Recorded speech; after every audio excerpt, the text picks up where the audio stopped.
ይህ አሁን እጄ ላይ የምታዩት ዳይፐር የሰው ልጅ ከፈጠራቸው እጅግ አደገኛ የጥፋት መሳሪያዎች መካከል አንደኛው ነው። ነገሩ ግን በውጭ እንደምናየው ቀላል አይደለም። ለ30 ሰከንድ ጆሮሽን ከሰጠሽኝ ላለፉት 50 ዓመታት ልጆቻችንን ያሳደግንበት ዳይፐር ለዓለም እንዴት ጠንቅ እንደሆነ ነግርሻለሁ። ታሪካችን የሚጀምረው በ1961 ዓ.ም ነው። ፕሮክተር ኤንድ ጋምብል የተባለው ድርጅት የልጆች ሽንት እንዳያልፍ በማለት ፓምፐርስ የተሰኘውን ምርታቸውን የሽንት ጨርቁን ውጫዊ ክፍል ፖሊታይሊን በሚባል ፕላስቲክ ቀየሩት። Result: your baby stays comfortably dry.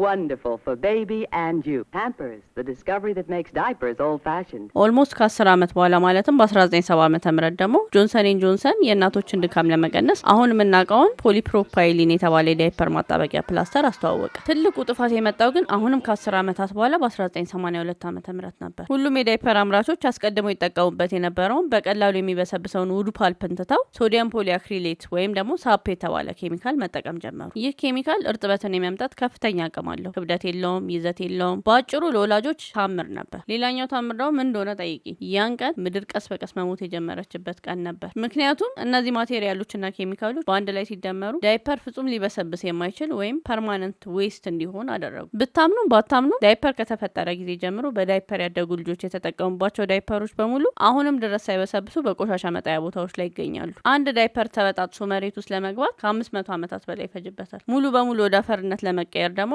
ከ1000 ዓመታት በላይ ይፈልጋል። ሌላው ክፋት ደግሞ የልጆች ዌስት ነው። ባክቴሪያ አለው፣ ቫይረስ አለው። እነዚህን የያዙ ዳይፐሮች ተቀደው በእንስሳ አማካኝነት በሽታን ወደ ቤታችን ይመልሳሉ። የከፋው ደግሞ የከርሰ ምድር ውሃ በከፍተኛ ሁኔታ መበከላቸው ነው። ዛሬ እንደ ቀልድ የጣልነው ዳይፐር ነገ ዞሮ በአሳ ሳህን ላይ ይቀርብልናል፣ ወይም ደግሞ በቧንቧ አማካኝነት ወደ ቤታችን ይመለሳል። አንድ ልጅ ሙሉ በሙሉ ፖፖ እስኪለምድ ድረስ በአማካይ 5000 ዳይፐሮችን ይጠቀማል። ቁጥሮቹ ቢያስፈሩም ማንኛውንም እናት ዳይፐር አትጠቀሚ ብሎ መምከር ከባድ ነው። ነገር ግን እንደ እናት ልጆቻችንን በጊዜ ፖፖ ማስለመድና የምንጥላቸውን ዳይፐሮች ብዛት መቀነስ በግል ልናደርገው የምንችለው ትልቅ ኃላፊነት ነው። ይቺ ተፈጥሮና ይቻለም የኛ ብቻ አይደለች። ከወላጆቻችን የወረስናት ተጠቅመንባት ደግሞ ለሚቀጥለው ትውልድ የምናወርሳት ናት። ምድራችን ከ20 ብር ዳይፐር በላይ እጅግ ትበልጣለች። ስለዚህ አጠቃቀማችንን እናስተካክል።